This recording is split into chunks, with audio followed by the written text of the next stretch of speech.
Olá, bom dia. Hoje é dia 16 de outubro de 2025. Eu sou Rafaela Vivas. Está no ar o Direto do Plenário com a transmissão da sessão do Tribunal Superior Eleitoral.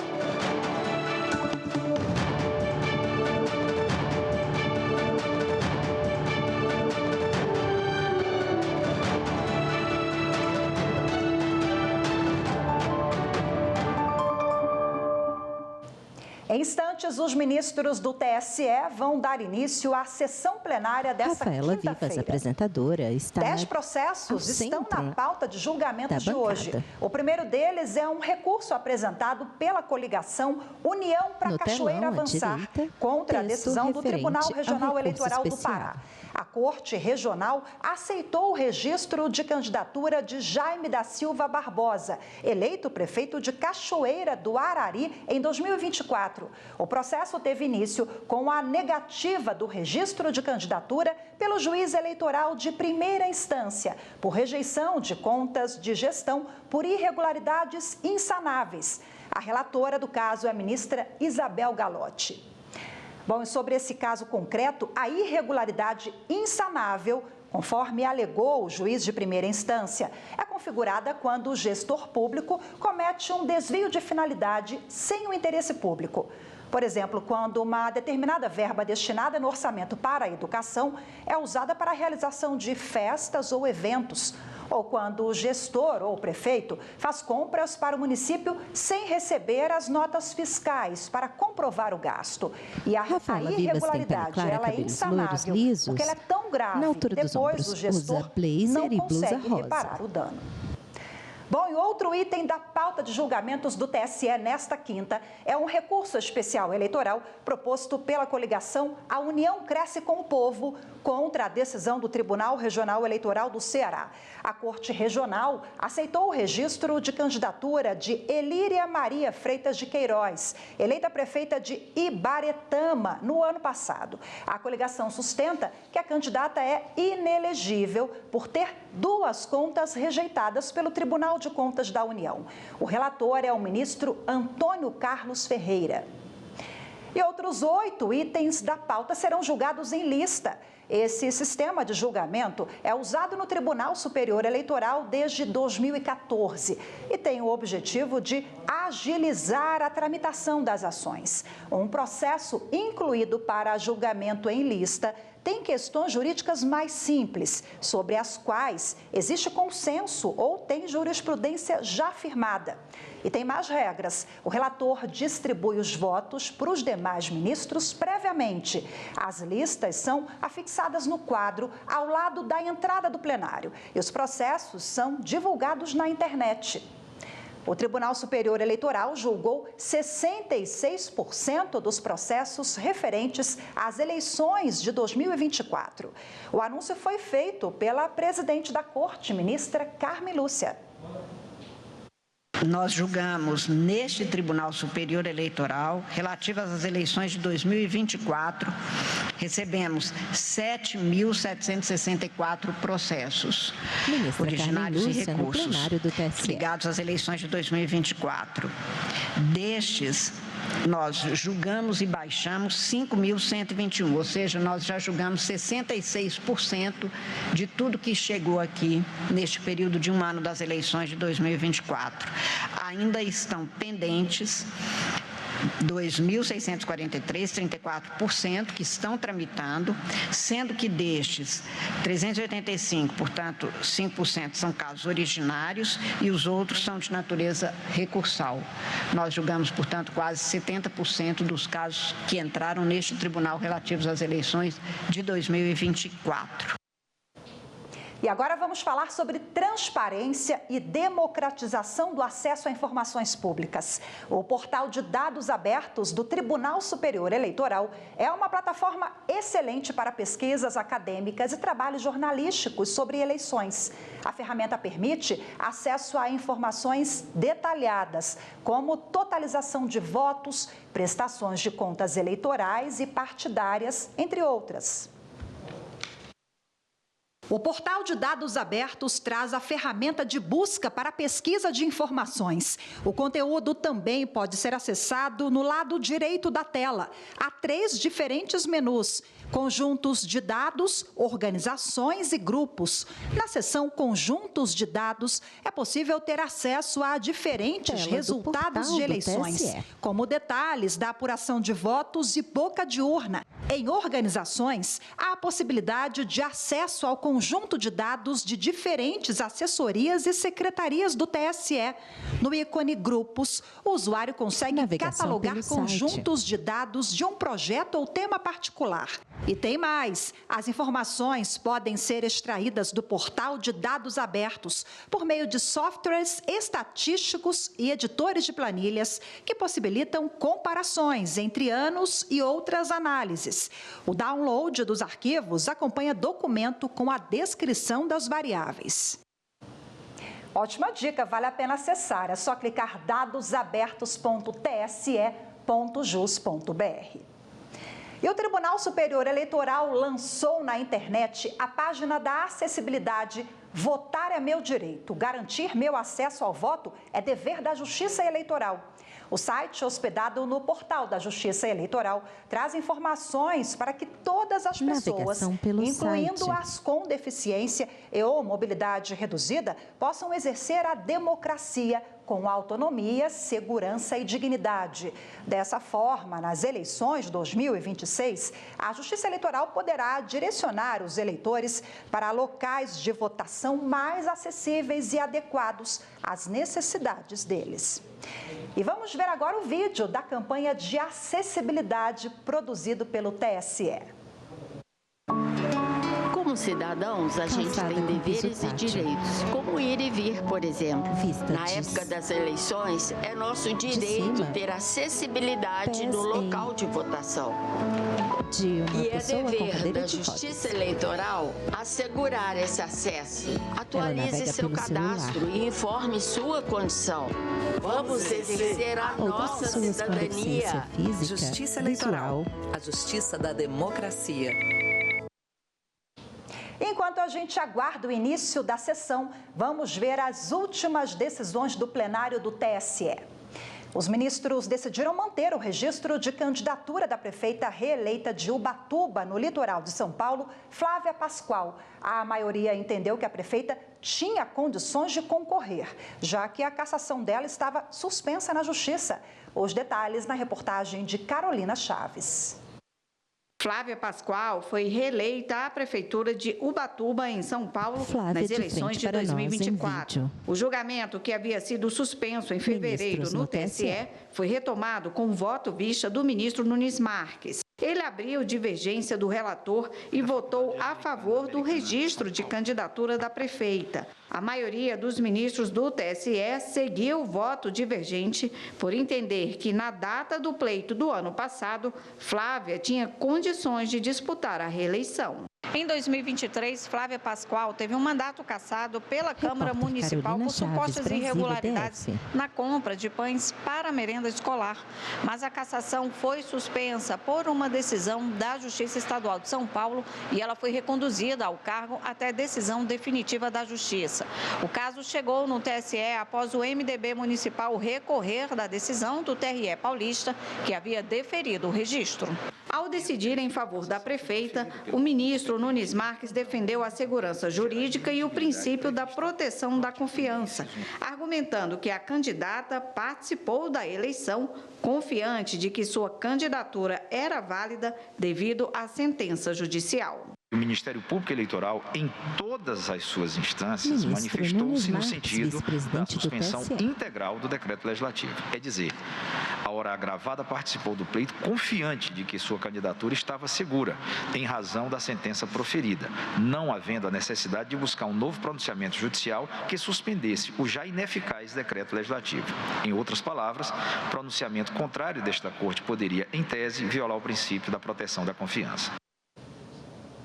E o plenário do TSE manteve decisão do Tribunal Regional Eleitoral do Piauí, que condenou Paulo César de Souza Martins, do PT, ao pagamento de multa no valor de R$5.000 por propaganda eleitoral irregular veiculada em redes sociais. Nas eleições de 2024, ele foi candidato ao cargo de prefeito de Campo Maior, mas não foi eleito. As informações com Evne Araújo. De acordo com o processo, Paulo César de Souza Martins utilizou perfis em redes sociais para veicular propaganda eleitoral durante a campanha de 2024. No entanto, ele não comunicou à Justiça Eleitoral os endereços eletrônicos conforme exigido por lei. Paulo César foi condenado pela Justiça Eleitoral de primeiro grau ao pagamento de multa e teve a sentença confirmada pelo TRE do Piauí. Ao julgar o caso, o relator do processo, o ministro André Mendonça, destacou que a decisão da Corte Regional está plenamente alinhada com a jurisprudência do TSE, no sentido de que a regularização tardia da aludida omissão não constitui fundamento apto a afastar a penalidade de multa. E na última sessão, o Tribunal Superior Eleitoral negou o recurso apresentado pela vereadora de Campo de Brito, Crisnádia Cruz, que teve as contas de campanha aprovadas com ressalvas pelo Tribunal Regional Eleitoral de Sergipe. O regional aplicou à candidata duas multas, uma de R$ 1.714,09 por exceder o limite de gastos de campanha e outra de R$ 22,24 por ultrapassar o limite de autofinanciamento, valor máximo que a própria candidata poderia investir na campanha dela. Bom, no recurso apresentado ao Tribunal Superior Eleitoral, Crisnádia contestou a decisão, alegando que parte das despesas correspondiam a uma propaganda compartilhada com candidatos majoritários. Segundo ela, tais despesas, portanto, não deveriam ser computadas no limite de gastos. Também argumentou que o excesso no autofinanciamento era irrisório, motivo pelo qual deveriam ser aplicados os princípios da razoabilidade e da proporcionalidade para afastar a pena. Em seu voto, o relator do processo, o ministro André Mendonça, ao negar provimento do recurso, destacou jurisprudência no TSE já nesse sentido. Conforme consta da decisão agravada, o acórdão regional foi taxativo ao afirmar que, abro aspas, a candidata realizou gastos no montante de R$ 15.948 e recebeu doações estimáveis do candidato majoritário no valor de R$ 1.751, que afetaram o limite de gastos previsto no artigo 5º, inciso 3 da resolução do TSE de número 23.607 de 2019. Nesse contexto, extrapolou o limite máximo estabelecido pela resolução citada em R$ 1.714. Fecho aspas.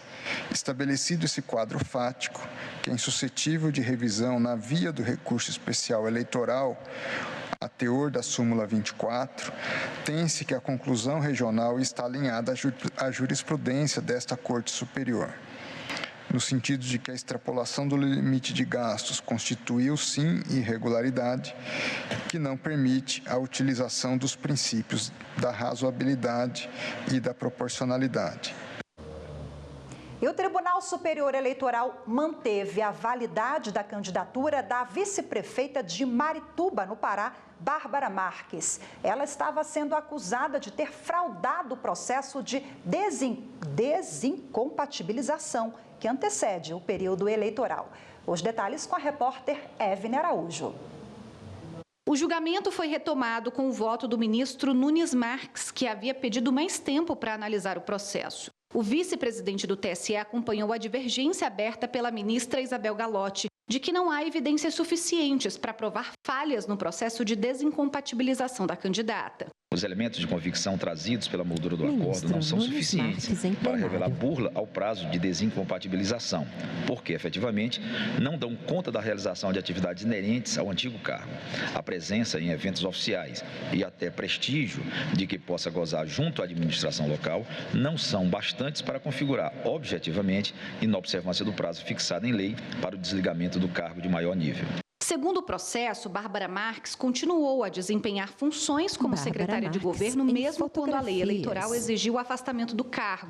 O ministro André Mendonça, por outro lado, acompanhou o entendimento do relator do caso, o ministro Antônio Carlos Ferreira. O magistrado votou pela cassação da candidatura da vice-prefeita de Marituba. Para André Mendonça, ela continuou atuando em eventos públicos, mesmo com a desincompatibilização. A atuação, no caso concreto, representa uma burla da legislação. Ministro André Mendonça, se essa moda pega, daqui a pouco nós vamos ter todo mundo se desincompatibilizando, mas saindo na foto, descerrando as placas. Então, eu vejo com muita cautela, com a devida vênia, as situações como essa. A presidente do TSE, ministra Carmen Lúcia, também acompanhou o relator. A finalidade da norma da desincompatibilização é garantir a igualdade de condições. Porque se há um destaque em que um dos candidatos aparece no aparato administrativo ou na chamada máquina pública de maneira favorável, ele passa a mensagem realmente de desigualação, o que não se permite na legislação brasileira. A maioria dos ministros do Tribunal Superior Eleitoral, no entanto, rejeitou o recurso analisado e manteve a validade da candidatura da vice-prefeita de Marituba, Bárbara Marques. De outubro, nessa quarta-feira, foi comemorado o Dia do Professor. A presidente do Tribunal Superior Eleitoral, ministra Carmen Lúcia, prestou uma homenagem aos professores na sessão plenária do Supremo Tribunal Federal dessa quarta. Vamos acompanhar.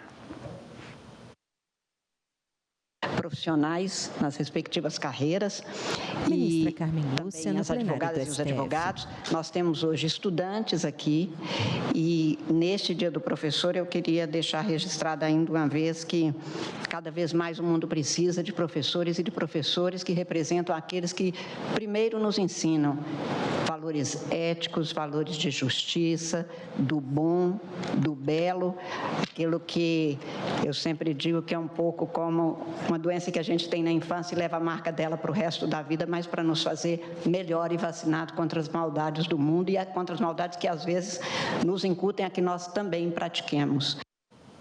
E vamos lembrar que desde 1983, a ministra Carmen Lúcia é professora titular de Direito Constitucional na Pontifícia Universidade Católica de Minas Gerais, a PUC de Minas, além de coordenadora do Núcleo de Direito Constitucional da instituição.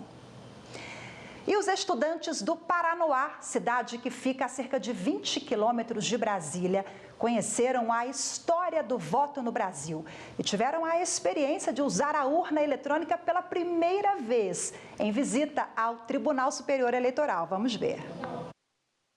35 estudantes do segundo... Vamos ver, vamos acompanhar essa matéria numa outra oportunidade, porque vamos ao vivo à sessão no Tribunal Superior Eleitoral, hoje conduzida pelo presidente em exercício, o ministro Nunes Marques. O ministro Nunes Marques aguarda em pé a entrada dos demais ministros. Ele está posicionado ao centro da bancada, onde fica a cadeira Podemos nos sentar? Da presidência. Bom dia a todos.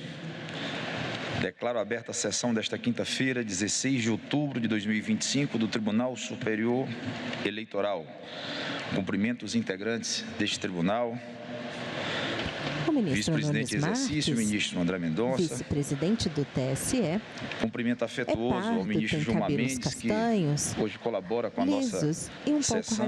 A corregedora eleitoral, preta, terno, ministro grafite, Isabel Galotti, ministro Antônio Carlos Ferreira, ministro Floriano de Azevedo Marques, ministra Estela Aranha, o vice-procurador-geral eleitoral Alexandre Espinosa Bravo Barbosa. Cumprimento o senhor secretário da sessão, os servidores, advogados, todos que acompanham esta sessão plenária. Cumprimento também especial os professores e estudantes do curso de Direito do Centro Universitário UDF em Brasília, Distrito Federal.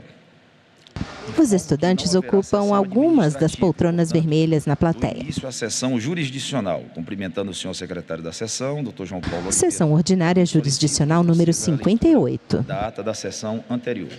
Ata da sessão ordinária jurisdicional do Tribunal Superior Eleitoral realizada em... João Paulo Oliveira, secretário da sessão, está em pé à direita do ministro Nunes Marques. Nunes Marques, André Mendonça, Isabel Galotti, Antônio Carlos Ferreira, Floriano de Azevedo Marques e Estela Aranha. Ele é negro, tem cabelos pretos, lisos, curtíssimos, ligeiramente grisalhos nas laterais, assim como o bigode e a barba. Usa toga preta, terno cinza, camisa azul clara e gravata amarela. Indago às senhoras ministras e aos senhores ministros se há alguma observação, anotação ou retificação quanto ao conteúdo da ata que acaba de ser lida. No canto direito inferior da tela, há uma intérprete de Libras. Aprovado. Comunique inicialmente a retirada do segundo item da pauta jurisdicional a pedido do relator ministro Antônio Carlos Ferreira. Trata-se do recurso especial eleitoral número 0600-49393 de Baretama, Ceará. Apregou para julgamento o primeiro item da pauta de hoje. Chama a julgamento o recurso especial eleitoral 0600-18462, Cachoeira do Arari, Pará. Relatora ministra Isabel Galotti. Temos pedido de sustentação oral, né? Temos pedidos de sustentação oral, então passo a Sua Excelência a palavra para a leitura do relatório. Senhor presidente, trata-se de recurso especial interposto pela coligação União para Cachoeira Avançar e por Valdo Robson Carvalho Brito e Jacirema Pedrosa Miranda. A ministra Isabel está à esquerda na bancada. Tem pele clara, cabelos loiros escuros, lisos, volumosos, abaixo dos ombros. Usa grandes óculos de armação marrom quadrada. Eu aproveito para cumprimentar Vossa Excelência em sua pessoa, todos os colegas que integram esse plenário. Usa toga preta sobre blazer bege e blusa preta com detalhes brancos. Nesse plenário e nos ouvem pela internet. Prosseguindo, esse acórdão do TRE entendeu que, em primeiro lugar, o primeiro acórdão do TRE manteve uma sentença de indeferimento do registro de candidatura de Jaime da Silva Barbosa, sob o fundamento de que havia 3 condenações definitivas nos tribunais de contas, Tribunal de Contas da União e Tribunal de Contas do Estado do Pará, sem qualquer decisão judicial que suspendesse ou anulasse os acórdãos, as quais encontram-se na previsão de inelegibilidade. E que o candidato, embora tivesse alegado não ser o responsável pelas contas à época, era responsável, pois não havia dúvida de que, como prefeito, exercia ingerência direta sobre os recursos públicos. Foram opostos a esse primeiro embargo de declaração acórdãos, embargos de declaração, foram opostos embargos de declaração contra esse acórdão, recebidos com efeitos infringentes em razão do superveniente reconhecimento da anulação dos acórdãos do TCU e dos 2 acórdãos do Tribunal de Contas do Estado do Pará, entendendo o tribunal, no julgamento dos embargos de declaração, que configura alteração fática que afasta a causa de inelegibilidade, conforme entendimento consolidado no TSE, sobre fatos supervenientes ao candidato. Em seguida, portanto, nos termos desse segundo acórdão, foram anulados os acórdãos, foi revisto, reconsiderado o acórdão primitivo e deferido o registro. Houve novos embargos de declaração, dessa feita rejeitados.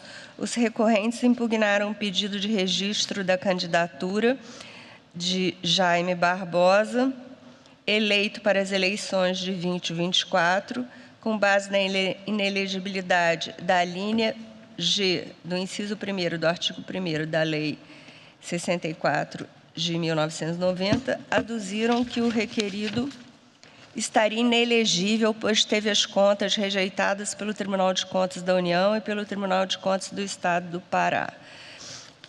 No recurso especial, alega-se que subsiste a causa de inelegibilidade e que os efeitos de sua condenação foram anulados somente após o primeiro turno das eleições e, portanto, não há o afastamento dos efeitos da condenação por fato superveniente. Em contrarrazões, o recorrido pede a manutenção do acórdão recorrido e a Procuradoria-Geral Eleitoral acrescenta em óbiter dictum em reforço ao acórdão recorrido que o acórdão do Tribunal de Contas da União foi anulado pelo próprio TCU a partir de recurso de revisão interposto por este recorrido. A Procuradoria-Geral Eleitoral opinou pelo provimento do recurso. E a petição de Em pauta, recurso especial eleitoral número 0600018462. Concedo inicialmente a palavra ao doutor João Luiz Brasil Batista Rolim de Castro, pelo prazer mental, que falará pelos recorrentes. Bom dia a todos. Excelentíssimo senhor presidente, ministro Nunes Marques. O advogado está em pé à tribuna, que fica ao centro de frente para o ministro-presidente. Ele é pardo, tem cabelos pretos, curtos, lisos, bigode e barba também curtos, escuros, usa óculos de armação escura, arredondada, veste beca sobre terno preto, camisa branca e gravata laranja. De recurso especial eleitoral e a discussão toda é sobre o marco temporal da inelegibilidade. Se, como bem relatado, se aquelas decisões obtidas após a data da eleição, se elas têm aptidão ou não de afastar a inelegibilidade do prefeito. Em pauta, recurso contra a decisão do Tribunal Regional Eleitoral do Pará, que reformou sentença que deferiu o registro de candidatura de Jaime da Silva Barbosa, eleito prefeito de Cachoeira do Arari, no Pará, em 2024. Quem faz a sustentação oral é o advogado João Batista de Castro. No dia da eleição, excelências, o então prefeito estava inelegível, tanto que assim foi considerado pelo TRE, por ter duas contas do TCU e uma do TCE, com todos os requisitos de inelegibilidade. Julgamento das contas reprovadas, com o trânsito julgado, com vício insanável, com ato doloso de improbidade e sem, aquele momento, decisão que suspendiu e anulava as decisões. Portanto, esse é o quadro fático do dia 6 de outubro, primeiro turno, data do primeiro turno das eleições. E o registro foi indeferido. Após, nós tivemos, exatamente nos dias 8, 22 e 25 de outubro, decisões supervenientes que suspenderam ou anularam aquelas inelegibilidades. E, apresentado embaixo da declaração, o TRE do Pará acabou deferindo o registro. Bem, bem sabemos que, após a ADI 7197 do Supremo, a alteração superveniente, fática ou jurídica, após a data da eleição, se tornou um irrelevante eleitoral. E digo isso porque, a partir deste entendimento, não há mais como considerar estes fatos supervenientes para afastar a inelegibilidade. E esse é o entendimento dessa Corte, que a unanimidade nos casos de município de Bandeirantes, do Mato Grosso do Sul, e de Três Rios, do Rio de Janeiro, a unanimidade assim reconheceu. Importante, então, excelências, deixar claro que, no caso, e é uma alegação da parte contrária, não há viragem jurisprudencial.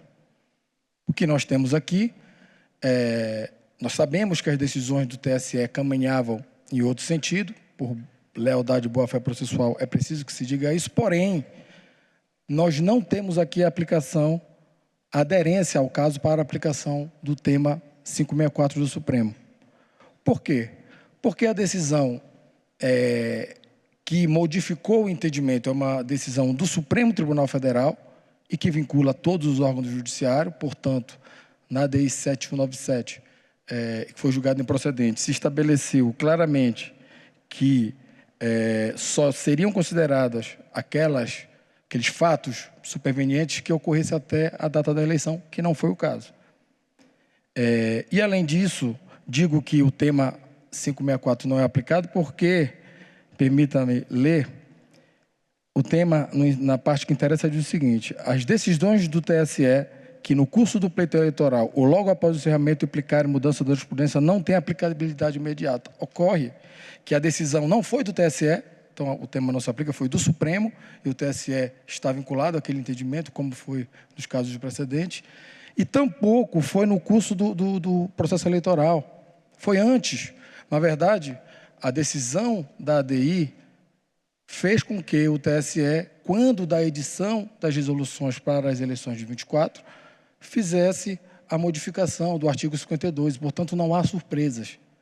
Então, como a jurisprudência hoje do TSE é no sentido de que as alterações supervenientes posterior à data da eleição não são irrelevante eleitoral, ou, melhor, não são capazes de afastar a elegibilidade, é esta jurisprudência que se requer a aplicação. Por fim, excelências, só para argumentando que pode ser que haja um argumento nesse sentido, houve uma alteração legislativa recente, no dia 29 de setembro, né, da Lei das Inelegibilidades, na 6490, através da Lei Complementar 219, e inseriu um artigo que poderia dar a entender que, portanto, a causa está pacificada. Ocorre, excelências, que esta, diferente da moldura anterior, neste caso sim aplica-se o artigo 16. Na verdade, como para as eleições de 24, esta alteração legislativa, no termo do artigo 16 da Constituição, ela sequer está em vigor, ela só vai entrar em vigor, portanto, no dia 28 de setembro do próximo ano, de 2026, só será aplicada daí para frente. Seria viragem jurisprudencial caso essa inelegibilidade, neste caso, não fosse reconhecida. Portanto, requeremos a Vossas Excelências o conhecimento do recurso no mérito, para que seja provido e haja o indeferimento do registro de candidatura do prefeito de Cachoeira do Arari para designação de eleições suplementares. Obrigado, Excelência. Concedo a palavra ao doutor Edmar de Souza Gonçalves, pelo prazo regimental, que falará por videoconferência pelo recorrido. Muito obrigado, eminente ministro. O advogado participa por videoconferência. É pardo, tem cabelos, bigode e barba pretos, lisos. Usa beca preta sobre camisa branca e gravata escura estampada. A imagem ao fundo está desfocada. Compondo essa assentada o ministro Gilmar Mendes. E, conforme foi bem delineado pelo relatório da ministra relatora, assim como pela sustentação oral a quem saúdo também, doutor João Brasil, aqui do Estado do Pará, o nosso procurador-geral eleitoral também saúdo.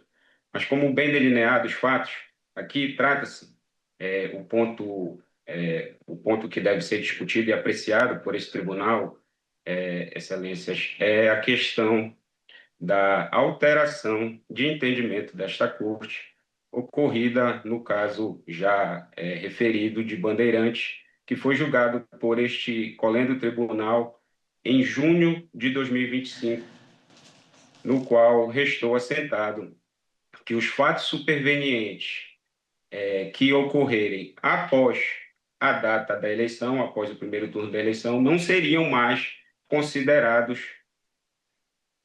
para o fim do afastamento da inelegibilidade.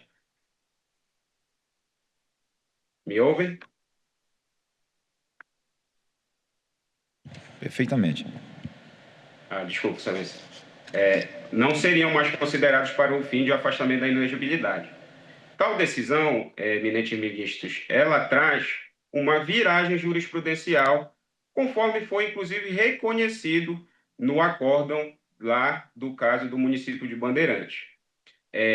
Portanto, excelências, nesse caso, o que se pede aqui é o reconhecimento da impossibilidade da aplicação desse novo entendimento deste tribunal para o caso de Cachoeira do Arari. Por quê? Porque o caso é referente à eleição de 2024 e, portanto, o entendimento que foi firmado após a data da eleição, ou seja, meses após a data da eleição, e aí, neste caso, se aplicando o tema de repercussão geral do STF 564, certo? Inclusive de relatoria do ministro Gilmar Mendes, que trata do tema, que não poderia ser aplicado um novo entendimento para imediatamente ao caso e para aquela eleição no qual ele foi construído. Além disso, excelências, ainda que se considere que esse novo entendimento ele advém do julgamento da ADI, que foi referida a 7197, de relatoria da ministra Carmen Lúcia, essa ADI, a bem da verdade, ela não tratou desse tema. Tratou, em verdade, sobre reafirmar o que consta da súmula 70 deste tribunal.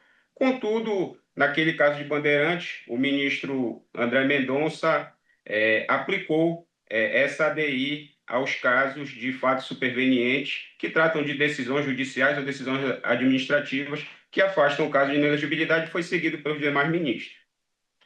Contudo, ainda que considere o acórdão da ADI 7197 como um marco dessa alteração da jurisprudência, esse julgamento foi publicado em dezembro de 2023, ou seja, menos de um ano da data da eleição de 2024. Portanto, nesse caso... Em pauta, recurso especial eleitoral número 0600-18462 de Cachoeira do Arari, no Pará.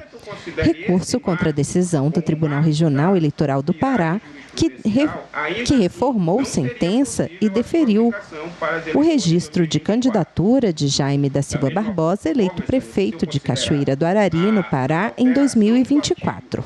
Da redação do artigo 52 da Resolução 23.609, esse novo artigo, essa nova redação, ela ocorreu em fevereiro de 2024, em pleno ano eleitoral, excelência.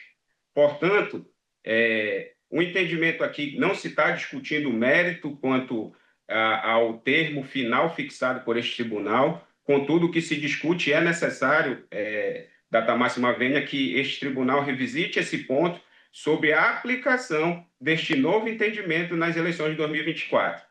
Além disso, como bem adiantado pelo advogado dos recorrentes, agora, em setembro de 2025, houve alteração legislativa para ser aplicada na eleição de 2026, onde foi incluído na lei das inelegibilidades o artigo 26D, que aí consolida o entendimento que há muito era o entendimento desta Corte, no qual fixa o prazo, o termo final para a consideração dos fatos supervenientes até a data da diplomação, como ocorreram nas outras eleições.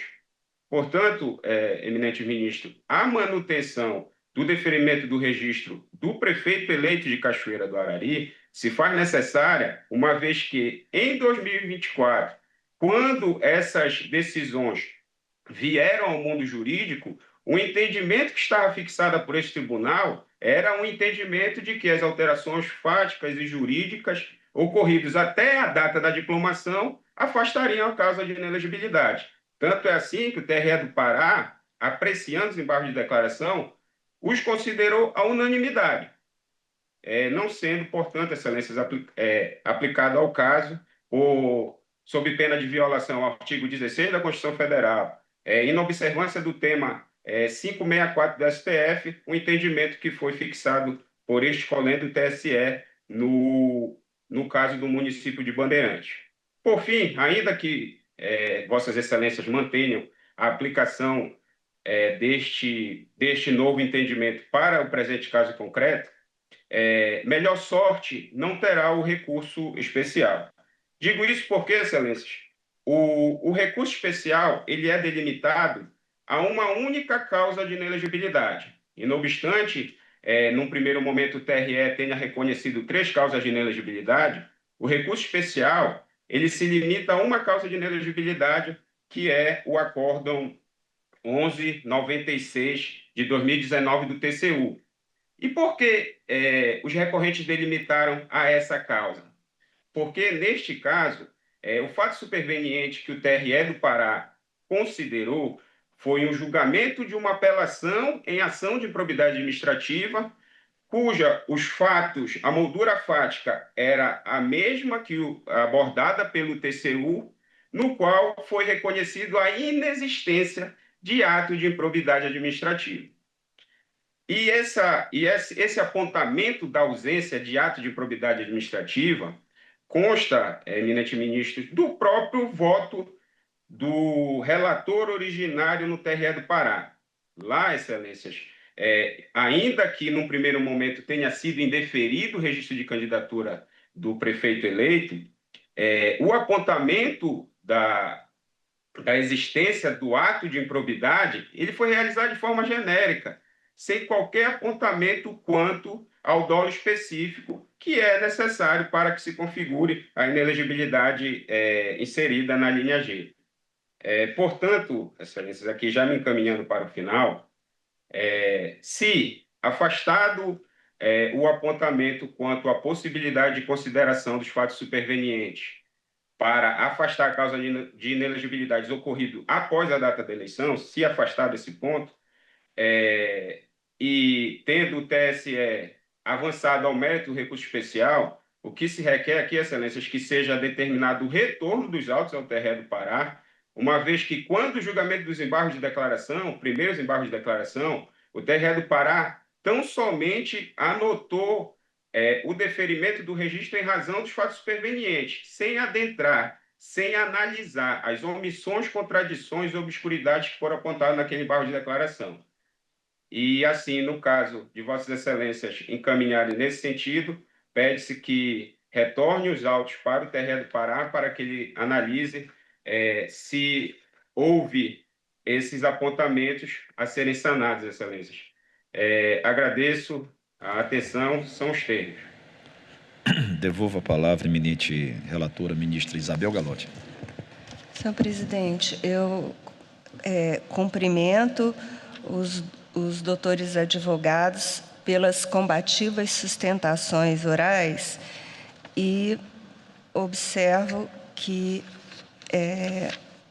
ao meu sentir, é imperativa a obediência ao marco temporal que foi estabelecido na ação direta de inconstitucionalidade e em resolução deste tribunal para as eleições de 2024.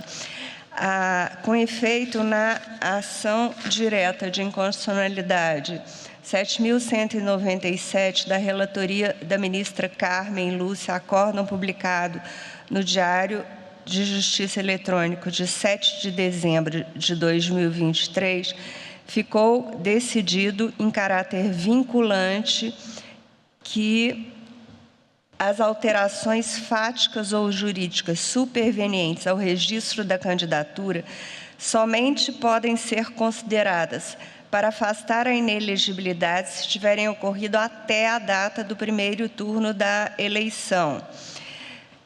E transcrevo a tese. As condições de inelegibilidade, as causas de inelegibilidade serão aferidas no momento da formalização do pedido de registro da candidatura, ressalvadas as alterações fáticas ou jurídicas supervenientes ao registro que afastem a inelegibilidade e ocorram até a data do primeiro turno das eleições. Isso constou, foi incorporada essa tese vinculante no Supremo no artigo 52 da Resolução TSE 23.609 de 2019, a partir da alteração empreendida pela Resolução 23.729 de 2024 para as eleições do ano de 2024. Em acréscimo, observa-se que o TSE consignou a incidência do artigo 52, já citado em recente julgado da relatoria do ministro André Mendonça, publicado no Diário do dia 23 de junho do corrente ano, de cuja ementa extraio as balizas temporais situadas no campo da aplicação da ressalva contida no parágrafo 10º do artigo 11º das Lei das Eleições, com a finalidade de estabelecer a cognoscibilidade e o reflexo de medidas liminares ou mesmo definitivas na esfera da capacidade eleitoral passiva dos candidatos com registro formalizado na Justiça Eleitoral, data do pleito versus data da diplomação, estão regulamentadas pelo TSE no artigo 52 da resolução citada, que adotou de modo expresso a data do primeiro turno da eleição como limite temporal, para considerar alterações fáticas ou jurídicas supervenientes ao registro. Ficou superada, assim, a adoção da data da diplomação dos eleitos como marco final, até então sufragada pela jurisprudência desta Corte Superior.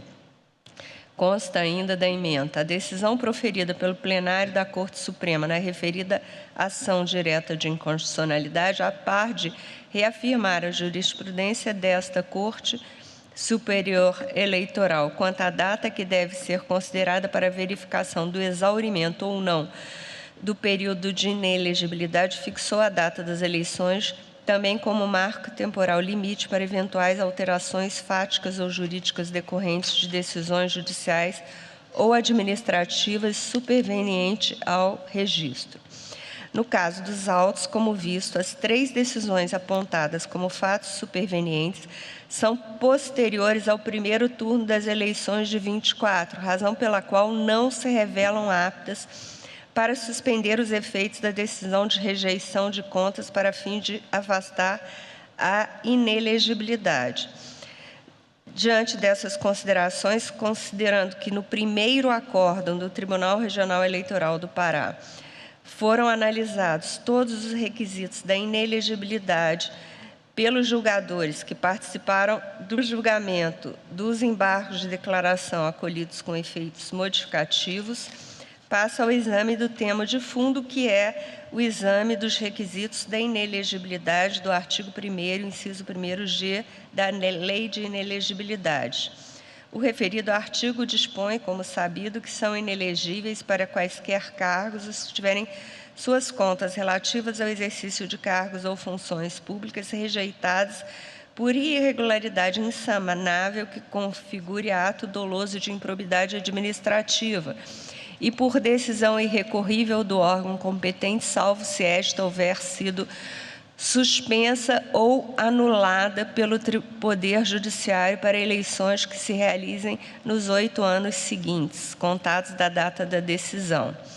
Nos termos da jurisprudência desse tribunal, para a configuração dessa causa de inelegibilidade é necessária a presença de dolo específico, assim entendido como a vontade livre e consciente de praticar o ato improbo, consideradas as inovações introduzidas pela Lei 14.230 de 21, a Lei de Improbidade Administrativa.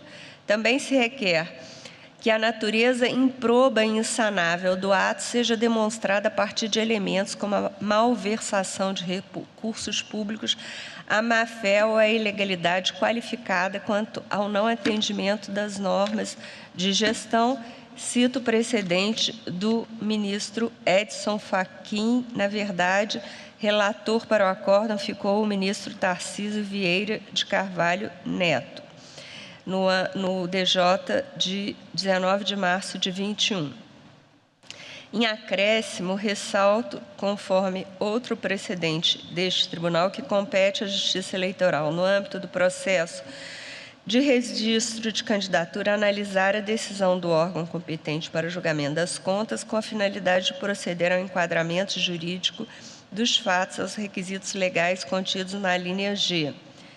De acordo com a moldura fática do primeiro acórdão regional, o recorrido, na qualidade de prefeito de Cachoeira do Arari, em mandatos anteriores, teve 3 contas públicas rejeitadas por decisões definitivas do Tribunal de Contas do Estado do Pará e do Tribunal de Contas da União, todas envolvendo convênios celebrados pela Prefeitura com o Estado e com a União. Reproduzo do primeiro acórdão a síntese das 3 contas rejeitadas. No acórdão do TCE, julgamento das contas com imputação de débito no valor de R$ 16.000, relativo à gestão irregular de recursos estaduais vinculados em convênio, cujo objeto era fortalecimento da agricultura familiar. Acórdão do Tribunal de Contas da União, imputação de débito no valor de R$ 78.000, referente à não comprovação de gastos com recursos destinados ao Programa de Proteção Social, exercício de 2011. E o acórdão do TCU, que imputou o débito no valor de R$ 148.224 oriundos do Programa de Proteção Social Básica Especial, repassados ao município no exercício de 2012. Rejeita a tese do recorrido comum às 3 decisões, tanto a estadual quanto as do TCU, de que as irregularidades teriam sido cometidas única e exclusivamente pelo então secretário municipal de Assistência Social. Esse fundamento fora acolhido pelo voto do relator originário do primeiro acórdão, ante a consideração de que o Banco do Brasil informou que o senhor Paulo Gama Câmara, na condição de secretário municipal de assistência, era responsável pela conta bancária. Mas isso não infirma a conclusão do Tribunal Regional de que, na linha do que exposto no primeiro acórdão, do voto vencedor, o exame da documentação trazida aos autos revela que o recorrido, na qualidade de prefeito, tinha ingerência direta quanto aos valores depositados nas contas bancárias para execução dos convênios federal e estadual. Disse o acórdão: o recorrente argumenta que não seria o ordenador de despesas à época dos fatos, atribuindo tal responsabilidade ao secretário municipal de assistência social. No entanto, como bem ressaltado na sentença de primeiro grau, corroborada pela manifestação da Procuradoria Regional Eleitoral, o argumento não se sustenta. Jaime da Silva Barbosa, na qualidade de prefeito, exercia ingerência direta sobre as contas bancárias de onde foram depositados os recursos estaduais e federais destinados aos programas sociais e convênios. Isso fica claro da análise a partir dos extratos bancários e demais documentos trazidos aos autos que demonstram sua atuação na gestão desses valores, ou seja, apesar de a conta formalmente estar no nome do secretário de Estado, a ingerência do prefeito nos recursos foi atestada pelo voto condutor do primeiro acórdão regional com base na análise de extratos e demais documentos trazidos aos autos. No que tange ao acórdão do Tribunal de Contas do Estado do Pará, além da já mencionada imputação de débito no valor de 16.000, cabe destacar que o acórdão recorrido não comprovou a realização de despesas em benefício de programa de fortalecimento de agricultura familiar e, além disso, sequer promoveu a necessária licitação para execução do objeto do convênio. Em relação ao acórdão do TCU 4.843, houve a imputação de débito novamente por ausência da correta aplicação das verbas repassadas para a execução do Programa de Proteção Social e sem que o recorrido apresentasse as justificativas requeridas pelos órgãos de controle. Quanto ao acórdão do TCU de 2019, imputou-se o débito total de R$ 148 mil, porque o recorrido se omitiu do dever de prestar contas e a omissão persistiu após sucessivas notificações do TCU. Além disso, mais uma vez, o recorrido deixou de comprovar o correto emprego dos recursos agora em relação ao Programa de Proteção Social Básica em especial. Reproduzo do acórdão regional as seguintes passagens. No acórdão de 2019, o TCU concluiu pela imputação de débito ao recorrente em razão da não comprovação da aplicação regular de recursos repassados ao município para o Programa de Proteção Social Básica e Especial. Como apontado na sentença, a ausência de documentos que comprovem as despesas realizadas configura irregularidade insanável, indicando que houve dolo específico na conduta de Jaime Barbosa. O recorrido omitiu-se em prestar contas adequadamente, mesmo após notificação do TCU, o que reforça a conclusão de que agiu com intenção deliberada de ocultar a má gestão de recursos públicos, causando lesão ao erário. Já no acórdão de 2018, o TCU imputou o débito de R$ 78 mil ao recorrente, referente à não comprovação de aplicação de recursos, e a documentação apresentada pelo impugnado não permitiu atestar a correta aplicação dos recursos, ficando demonstrado o prejuízo ao erário. Além disso, a Procuradoria Regional Eleitoral destacou que o recorrente, mesmo ciente das irregularidades apresentadas pela Corregedoria Geral da União, não apresentou justificativa adequada, o que configura dolo específico na produção do resultado danoso e responsabilidade direta de Jaime Barbosa pela gestão irregular dos recursos públicos, consolidando sua inelegibilidade nos termos da lei complementar.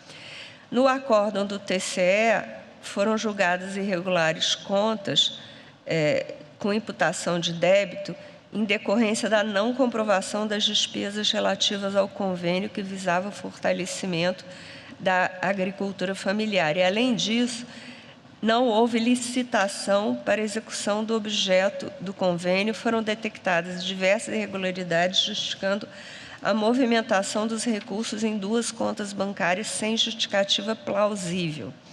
Em pauta, recurso especial eleitoral número 0600-18462. Irregularidades formais, mas sim irregularidades insanáveis.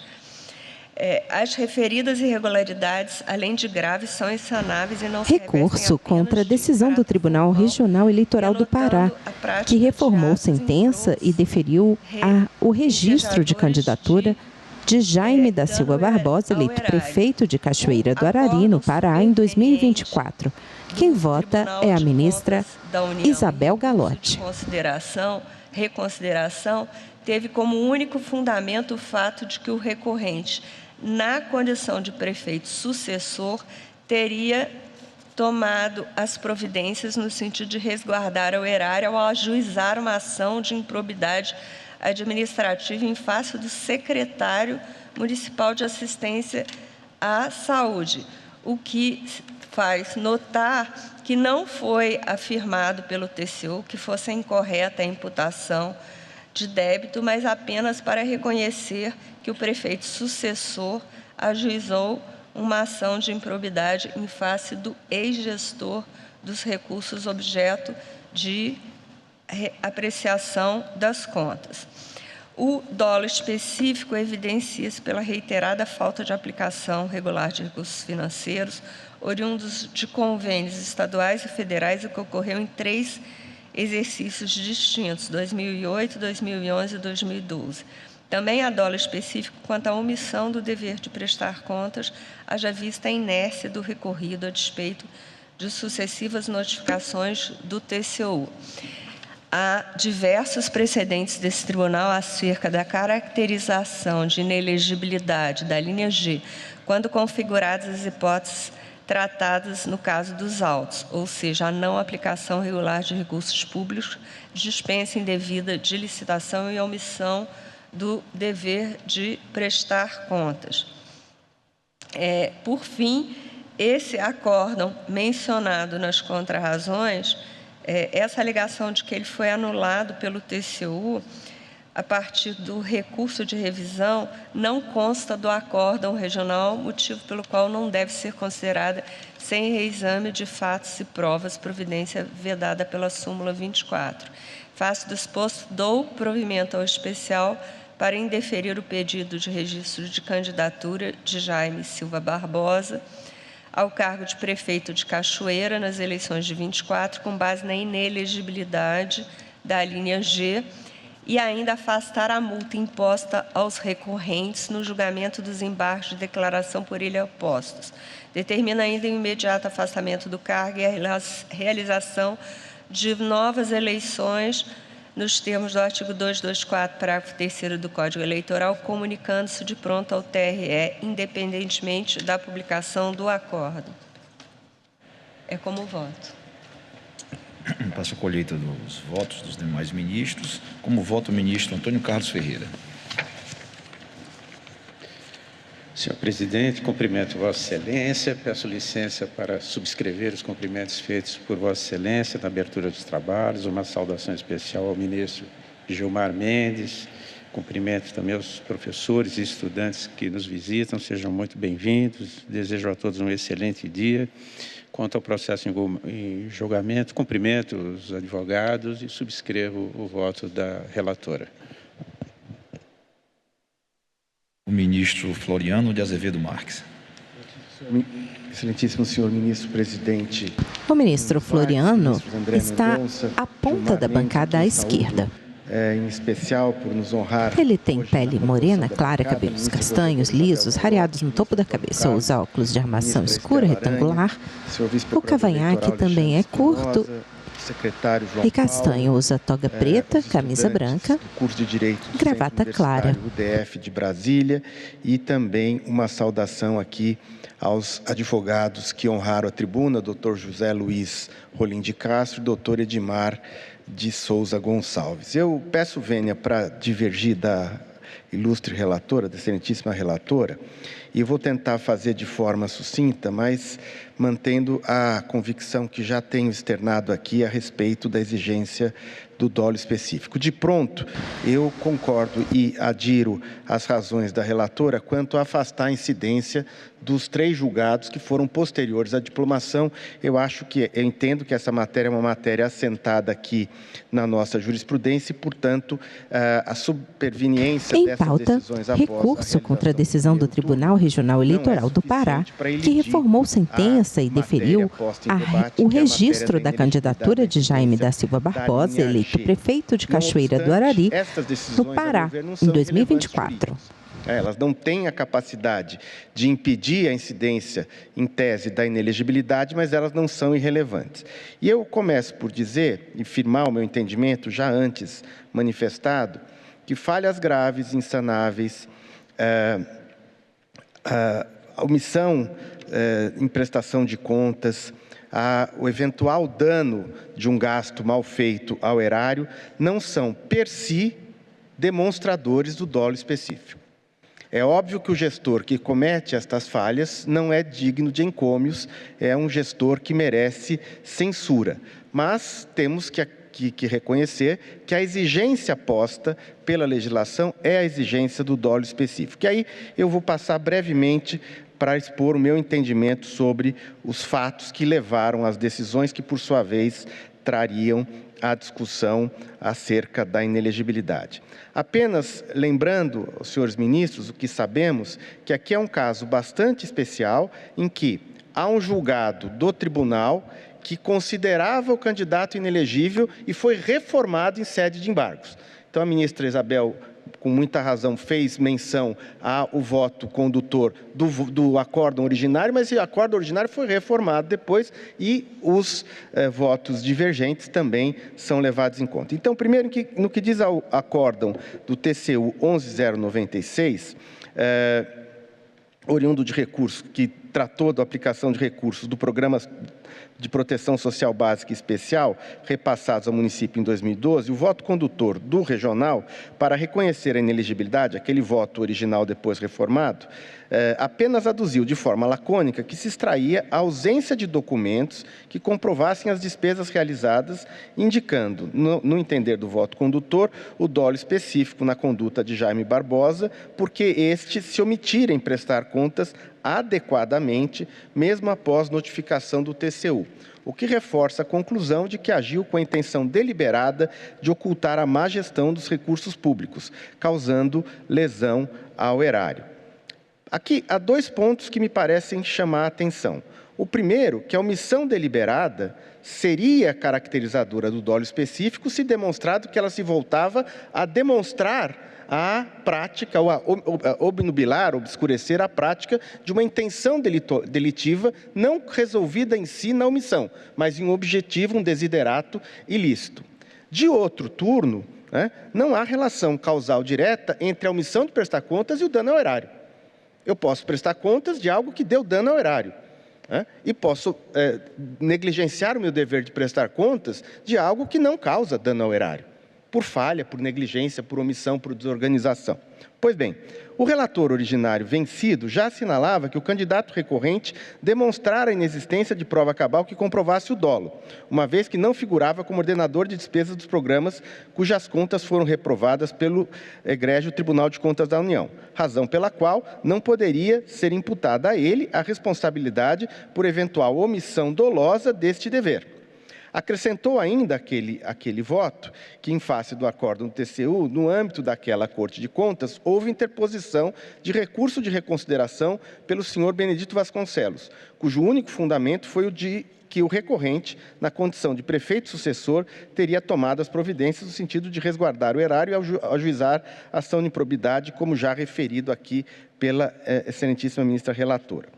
O próprio relator, designado no Tribunal Regional Eleitoral, no julgamento dos embargos de declaração daquele regional, para além de ponderar o mero provimento da apelação no âmbito da Justiça Comum, argumentou o seguinte: tem-se o provimento do recurso naquela ação de improbidade administrativa à unanimidade, com a reforma da sentença, para reconhecer que não houve dolo nos fatos analisados pelo Tribunal de Contas.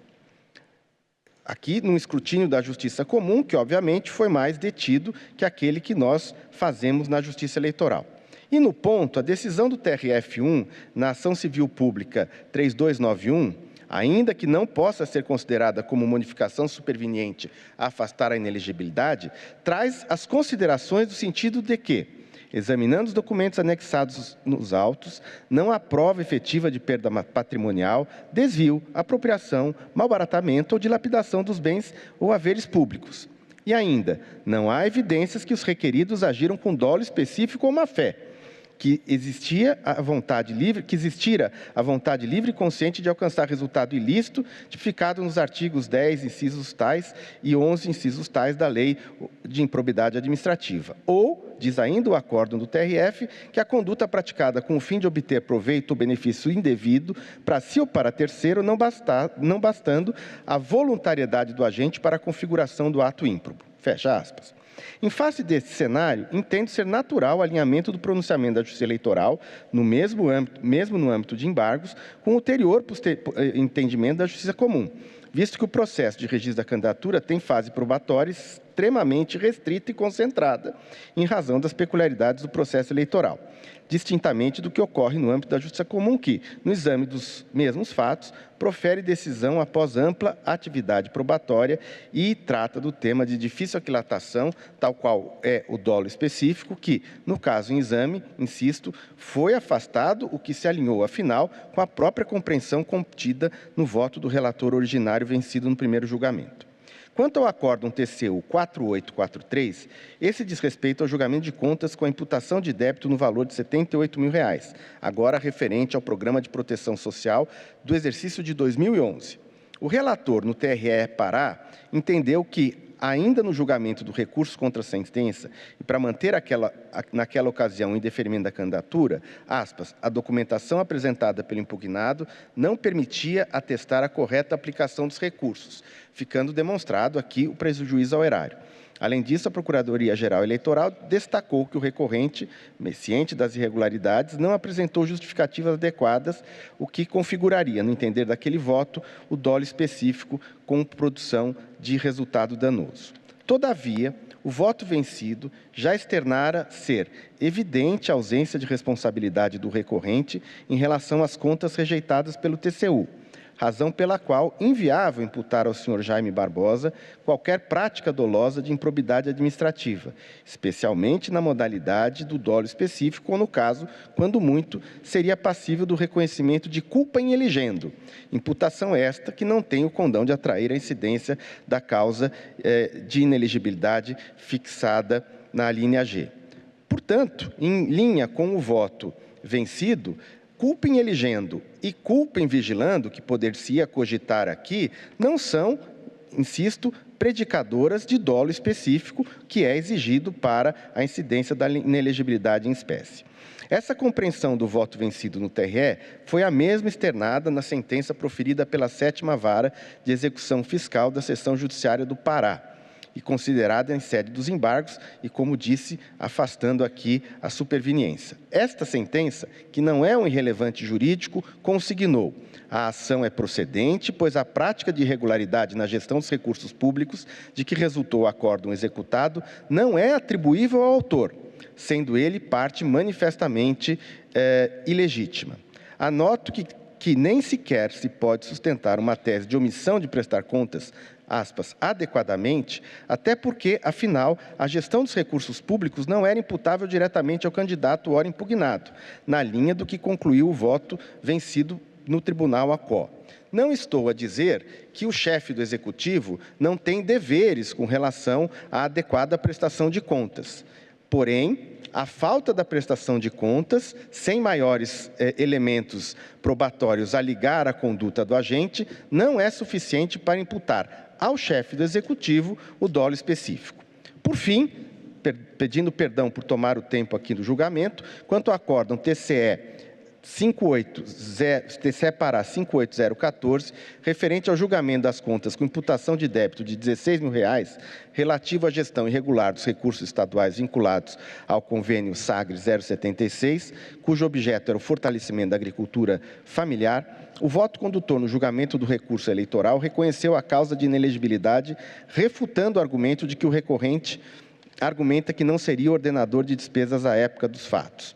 Há ainda mera alusão a falhas averiguadas neste convênio, sem explicitação precisa do que teria sido a conduta ímproba do candidato, ausente evidência ainda do exigido dolo específico no caso concreto.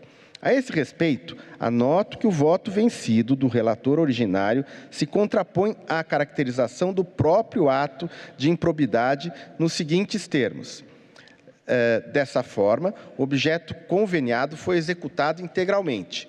Outro sim, as irregularidades de natureza formal concernentes à comprovação das despesas, como a ausência de recibos de pagamento, não se mostram aptas a atestar que o então prefeito atuou de forma dolosa.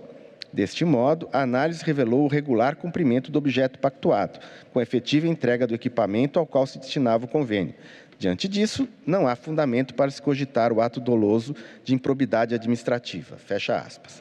Neste cenário, entendo que a consciência e a vontade em descumprir o mandamento constitucional e legal de prestação de contas enquadram-se no conceito que esta Corte Superior sempre atribuiu ao dolo genérico, mas não revela necessariamente o dolo específico, especial intenção desonesta de produzir o resultado do ato ímprobo, em regra marcado pelo deliberado dano ao erário e pelo intencional enriquecimento ilícito.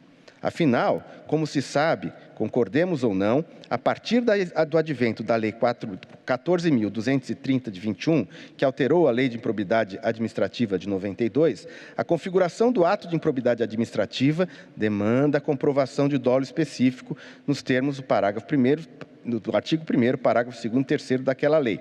Ou seja, torna-se necessário, imperioso, aferir a especial intenção desonesta do agente de violar o bem jurídico tutelado.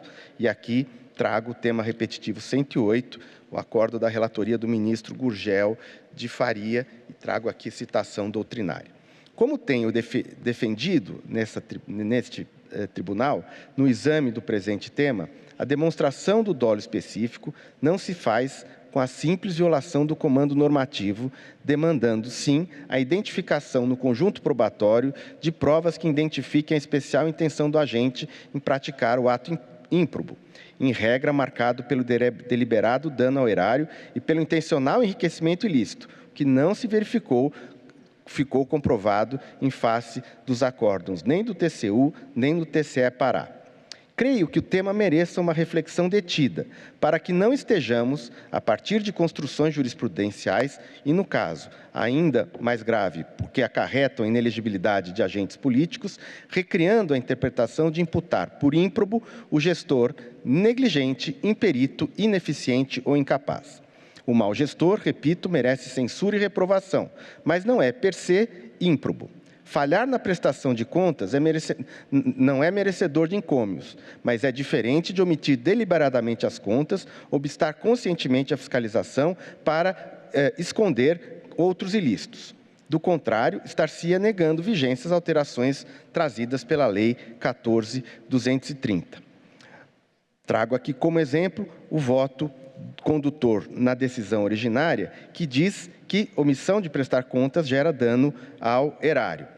E aqui nós temos que levar em conta, entre outros aspectos, que a prestação de contas, a reunião de documentos, mormente para satisfazer as exigências necessárias de escrutínio do Tribunal de Contas da União, é diferente em prefeituras bem estruturadas, com uma capacidade de uma administração interna apta, de pequenas prefeituras que muitas vezes não reúnem nem a expertise suficiente para a documentação e adequada prestação de contas. Caminhando para o final, de outra borda, conclusões de dolo específico sem a demonstração exigida corre o risco de repristinar, devolver aquela responsabilidade exigida antes da alteração da lei de improbidade, que fosse atribuído uma exigência de onisciência e onipresença ao gestor. Fosse quase chegando às raias da teoria do risco integral do gestor público numa responsabilidade objetiva alargada. Em suma, e tendo em vista todas as circunstâncias e elementos assinalados, entendo que, ainda mais com a existência de decisões judiciais, ainda que superveniente, com fundamentação apta e favoráveis ao candidato, estas devem ser consideradas porque aprofundam uma cognição impossível no âmbito desta justiça eleitoral. E não me parece caracterizada as hipóteses fazedoras de incidência da inelegibilidade da linha G, em especial pela exigência de que a desaprovação das contas tenha inequivocamente ocorrido com a demonstração de ocorrência de falhas insanáveis, com a marca do ato doloso de improbidade administrativa mediante dolo específico da conduta. De todo modo, em último caso, penso que, em caso de dúvida, nos termos da jurisprudência desse Tribunal Superior, deve-se sempre privilegiar o eleito com prevalência da vontade popular. Nesta linha, em caso de dúvida razoável de melhor interpretação do direito posto, vigora, na esfera particular do direito eleitoral, o princípio do indúbio pró-sufrágio, e aqui trago um voto do ministro, um acórdão da lavra do ministro Ricardo Lewandowski. Pelo exposto, pedindo vênias à relatora e àqueles que a acompanham, voto no sentido de negar provimento ao recurso especial eleitoral interposto pela coligação União para Cachoeira Avançando, Valdo Robson Cardoso Brito e por Jacirema Pedrosa de Miranda, mantendo o acórdão do Tribunal Regional Eleitoral que deferiu o pedido de registro de Jaime da Silva Barbosa ao cargo de prefeito de Cachoeira. Aponto, porém, minha convergência com o voto da relatora no sentido de afastar a multa aplicada na origem por atribuição de embargos protelatórios. Nesse particular, eu convirjo com o voto da ministra relatora, é como eu voto.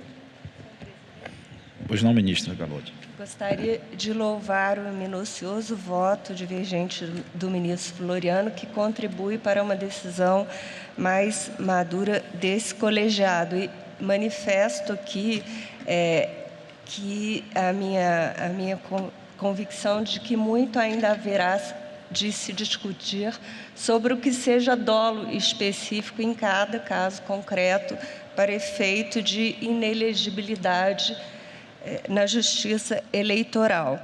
Neste caso, o ministro Floriano concorda comigo com o marco temporal, uma vez que há precedente recente desse tribunal, além de acórdão vinculante do Supremo, e Sua Excelência, embora concorde com o marco temporal, toma em conta decisões judiciais, uma decisão judicial e decisões administrativas dos tribunais de contas posteriores ao marco, para assentar que, na sua ótica, não haveria dolo específico. Eu entendo, data máxima, Vene, que nesse aspecto, se considerar que essas decisões não são aplicáveis em razão do marco temporal, mas podem ser apreciadas pela força de seus fundamentos, que cairemos no terreno ainda mais difícil de até que ponto se pode rever a análise de fatos e provas no recurso especial. O ministro Floriano toma em conta a análise dos fatos feitos pelo voto vencido na origem, e eu tomei em conta o panorama de fato traçado pela corrente vencedora. Na ótica do voto vencido, que era o relator originário, a responsabilidade pela administração e eventual malversação desses recursos não seria do prefeito, mas sim do seu secretário, fiando-se para isso em uma informação do Banco do Brasil, e transcrevo do voto do relator vencido.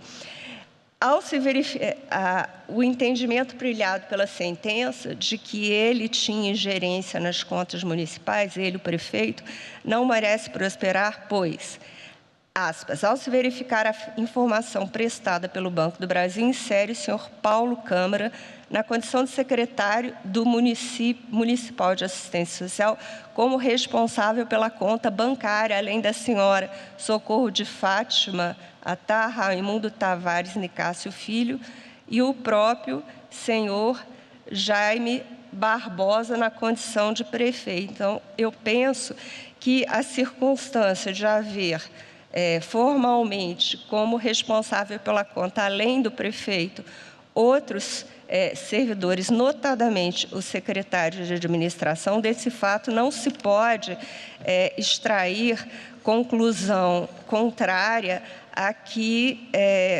obteve maioria no Tribunal de Contas Estadual quando do primeiro acordo que indeferir o registro, do qual colho o seguinte excerto: Jaime da Silva Barbosa, na qualidade de prefeito, exercia ingerência direta sobre as contas bancárias onde foram depositados os recursos estaduais e federais destinados aos programas sociais e convênios. Isso fica claro a partir da análise dos extratos bancários e demais documentos trazidos aos autos que demonstram sua atuação na gestão desses valores. Ou seja, penso que a par de intuitivo de que um secretário municipal que no caso, segundo o voto vencido, era o responsável pela gestão dos recursos, que ele não tenha a influência e a participação, ou pelo menos a ciência do prefeito, isso seria intuitivo, mas o acórdão, o voto majoritário, entendeu a partir da análise de extratos e documentos que o prefeito tinha ingerência direta sobre esses recursos. Penso que para chegar à conclusão diversa na forma do voto vencido na origem, teríamos que nós aqui no TSE proceder ao reexame desses extratos e documentos que teria sido feito de forma diversa pela Justiça Comum decisão posterior que não cabe aqui, ao meu sentir, reanalisar os documentos ou fatos trazidos nessa decisão, os documentos ou fatos que foram levados à consideração da Justiça Eleitoral antes do primeiro turno, para que se alcance uma conclusão oposta de que o prefeito municipal não tinha ingerência sobre os recursos aplicados na administração dos recursos, em relação a cuja prestação de contas é o gestor, o prefeito, o responsável. E enfatizando ainda, por fim, que no tocante ao acórdão de 2018 do TCU, o recurso de reconsideração, o fundamento da reconsideração foi o fato de o sucessor do prefeito haver ajuizado uma ação de improbidade quanto àquela condenação e não a constatação de que os recursos foram corretamente aplicados. Assim, pedindo a máxima vênia à divergência, eu reitero o meu voto. O ministro André Mendonça antecipa o pedido de vista e indago aos demais ministros se aguardam a vista. Então, proclamo por resultado parcial. Após o voto da relatora, no sentido de dar provimento ao recurso especial para indeferir o pedido de registro de candidatura de Jaime da Silva Barbosa ao cargo de prefeito de Cachoeira do Arari, Pará, nas eleições de 2024, afastar a multa imposta aos recorrentes no julgamento dos embargos de declaração por eles opostos e determinar o imediato afastamento do cargo e realização de novas eleições, no que foi acompanhada pelo ministro Antônio Carlos Ferreira, e do voto divergente do ministro Floriano de Azevedo Marques, que negava provimento ao recurso especial eleitoral e mantinha íntegro o acórdão do TRE do Pará, antecipou o pedido de vista o ministro André Mendonça. Aguardam os demais.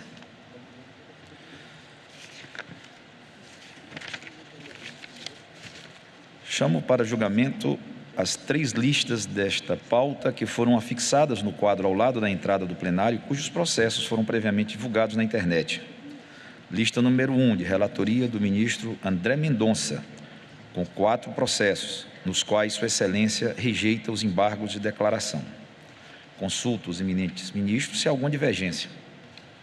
Não havendo divergência, proclamo o resultado. O tribunal, por unanimidade, rejeitou os embargos de declaração nos termos do voto do relator. Lista número 1, de relatoria do ministro Floriano de Azevedo Marques, com 3 processos, nos quais Sua Excelência não conhece os agravos internos. Consulto os eminentes ministros se há alguma divergência. Não havendo divergência, proclamo o resultado. O tribunal, por unanimidade, não conheceu dos agravos internos nos termos do voto do relator. Lista número 2, de relatoria do ministro Floriano de Azevedo Marques, com 1 processo, no qual Sua Excelência nega provimento ao agravo interno. Consulto os eminentes ministros se há alguma divergência quanto à posição trazida pelo relator. Não havendo divergência, proclamo o resultado. O tribunal, por unanimidade, negou provimento ao agravo interno nos termos do voto do relator. Indago às senhoras ministras e aos senhores ministros se há alguma urgência ou matéria a ser posta em mesa. Não havendo mais nenhum processo a ser julgado e nenhuma urgência posta pelos senhores ministros, agradeço a presença de todos, desejando um ótimo dia e declaro encerrada esta sessão. Muito obrigado.